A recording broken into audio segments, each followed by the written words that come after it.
today we are here to talk about the census and the importance of the census 2020, which start next April 1st, right? And we have invited James Tillman from the New York, the U.S. Census Bureau, but the regional office.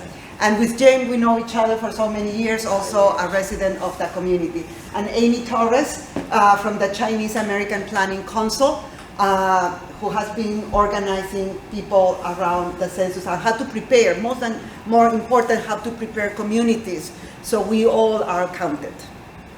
And I will stop here and let me introduce Emily from Brooklyn for Peace. Hi, I'm Emily. I'm Emily. I'm the program coordinator with Brooklyn for Peace. We're super happy to be here tonight in East New York with United Community Centers. I think this is our first event here, maybe like ever. Is that true? No, not ever. Not true. In my time, certainly. So yeah, Brooklyn for Peace has been organizing for peace with justice in Brooklyn since 1984. We're a democratically functioning, nonpartisan group. We are committed to eliminating war and the social injustices that are its causes. Through active education on international and domestic issues, we empower our community and ourselves to be a productive force in securing a peaceful future for generations to come. And just take one moment before we get started to acknowledge and honor that the land on which we gather here tonight is the seized and occupied territory of the Lenape peoples who stewarded this land for generations. We pay our respects to their elders past and present, and ask that we all take a moment to consider the many legacies of violence, displacement, migration, and settlement that bring us here today. But my name is James Tilman. I'm with the U.S. Department of Commerce Census Bureau, and I'm here to talk about just simply about the census. The goal of the census, really the mission, is really to serve as the nation's leading provider of quality data about its people and its economy. That's simply it. Our purpose is to conduct a census of population of housing, disseminate the results to the President of the United States and the American people. Most people don't know that our first census director was Thomas Jefferson. So I just wanted to share that with everybody. The Census Bureau is really the largest statistical gathering agency in America. That's all we do. We just count people. You know, it's not complicated. We're the leading source of quality data about the nation's people, places, economy, and conducting more than 130 censuses throughout the nation. Some people call me and tell me, oh, James, I got my census form already. And I have to remind them, I say, remember, we do 130 different surveys. You may have gotten the American Community Survey. And I said, is it a book, almost, where it's asking a lot of questions? Then that's the American Community Survey. The census is only done every 10 years since 1790. Every 10 years. And all it says really is that we have to do one thing. We're mandated by Article 1 of Section 2 of our Constitution. It simply says to count everyone living in America. That's all it says in our Constitution. So that's what we do. We conduct it every 10 years. We count every resident living in the United States. You know, there's an increasing diverse population in America, and in the United States, and we understand that. In 2010, there was 330 people that were counted in the United States Census, with 140 million housing complexes. So we have to remember that. Your census will not come to you by your name. It will only come to you at your address or your apartment number at that address. It doesn't come to you by name at all right? So be prepared. Just answer that question. 10 questions. Takes you all of 5 minutes to do. But what I want to preference this conversation with is simply this. We have found out that children 5 and under were not counted in the 2010 census. So when you're looking at overcrowding in our schools, or when you're looking, there's not enough room in daycare centers to house these children, it's because we didn't count them. We had no idea that was that many children that were undercounted. So we're going to sting into that to make sure that we do better this time. The responses is private and confidential. I can tell you until I'm blue in the face that it's private. People are scared for whatever reason, be it the immigration services or ISIS or whatever. We cannot share any of that information with any other agency in any state or federal government. You know, the other day I was at Pink Houses doing a presentation, and the woman got up and said, well, I got 15 people to live in my apartment with me. I have a 1-bedroom, but I'm on the lease. Should I count those other 10 or 15 people? And I said, of course. We're not going to share that with housing. We're not going to go to NYCHA and say, okay, Ms. Gonzalez has 15 people living in her apartment. We would be in violation of the Constitution. You know, if I were to tell anything about anybody, I take an oath.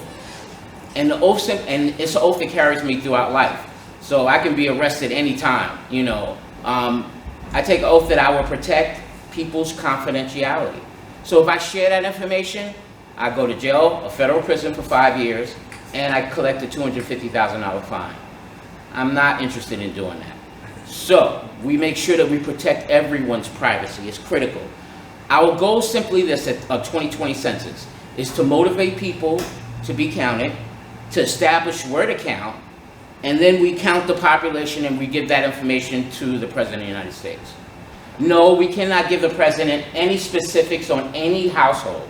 If the President says who lives at 615 New Lots Avenue, of course no one lives here, but we said, Mr. President, we can't share that with you.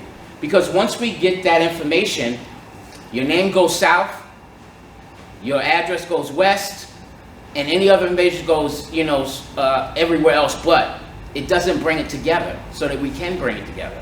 So we couldn't tell that anyway. And we would be in violation if we did that. So we're not going to run that risk. The 2020 census is really safe.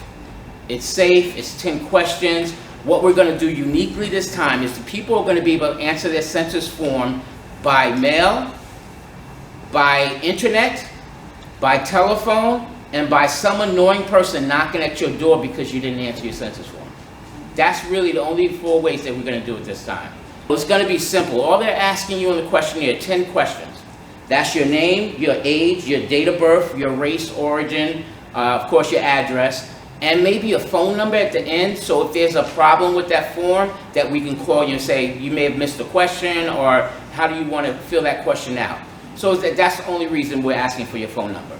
But if someone comes to your doorsteps and asks you for your social security number, or ask you for your personal information, your banking information, they do not work for us. And there will be scams. They've already started. There will be scams, and people will do that. So be careful. When you get that form in the mail, immediately fill it out and send it back in. Because then we don't knock at your door. We don't bother you. The only time we come to people's doorsteps is when we haven't heard from you. And we'll give you 4 or 5 times. On March the 12th through the 20th, everyone in America will receive a general letter asking you, how would you like to complete your census form? You can answer it right then, or you can wait and say, I want to do it by phone, or I'd rather do it by internet, or I'd rather, you know, do it by the census form itself.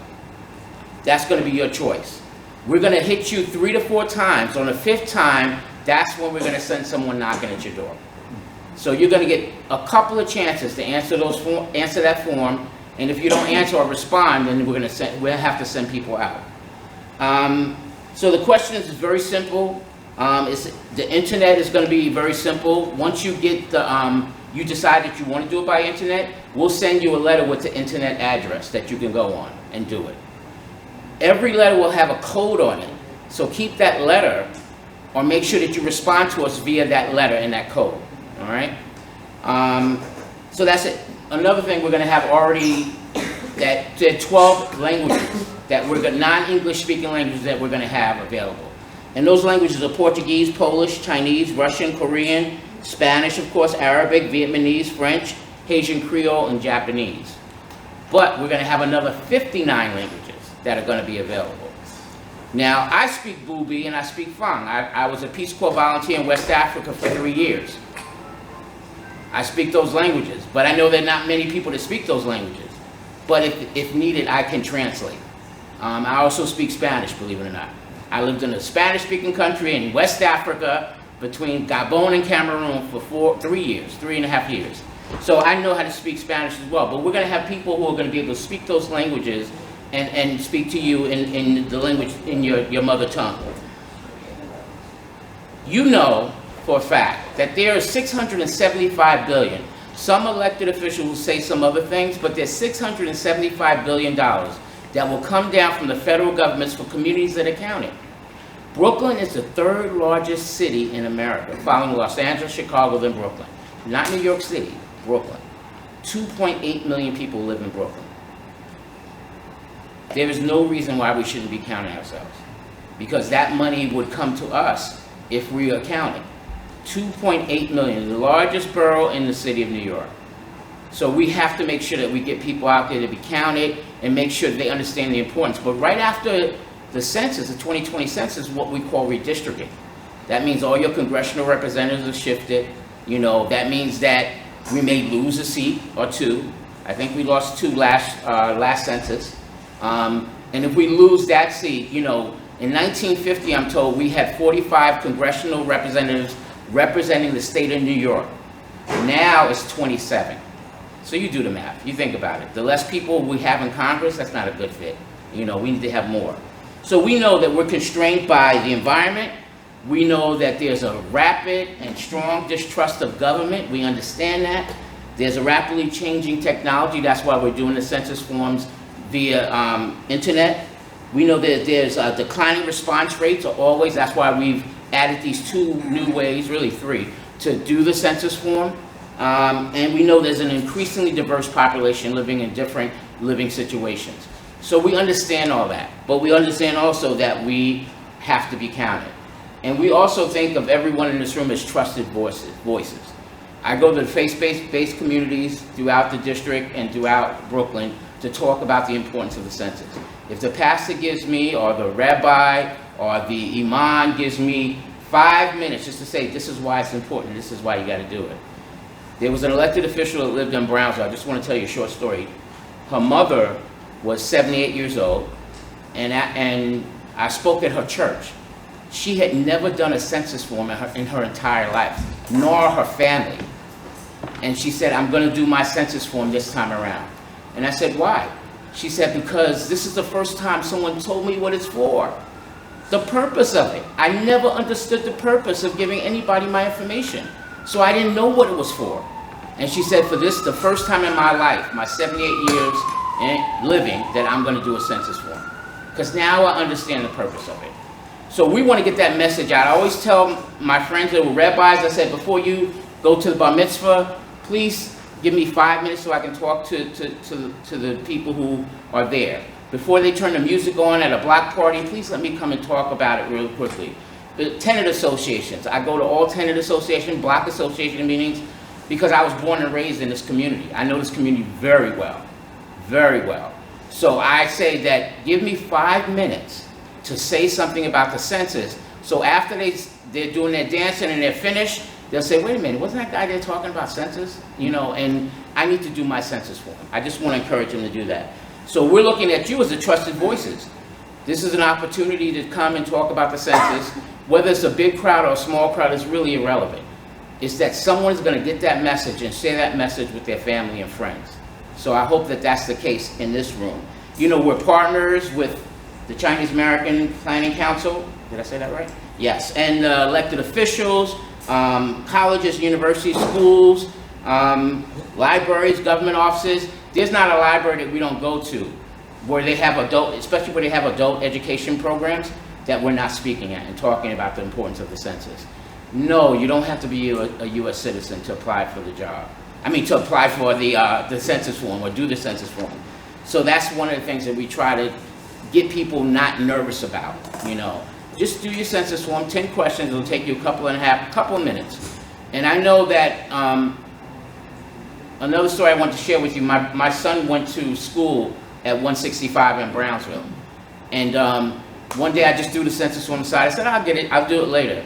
And he said, because you didn't take the 2.5 minutes to complete a census form, that's why I don't have a music program in my school.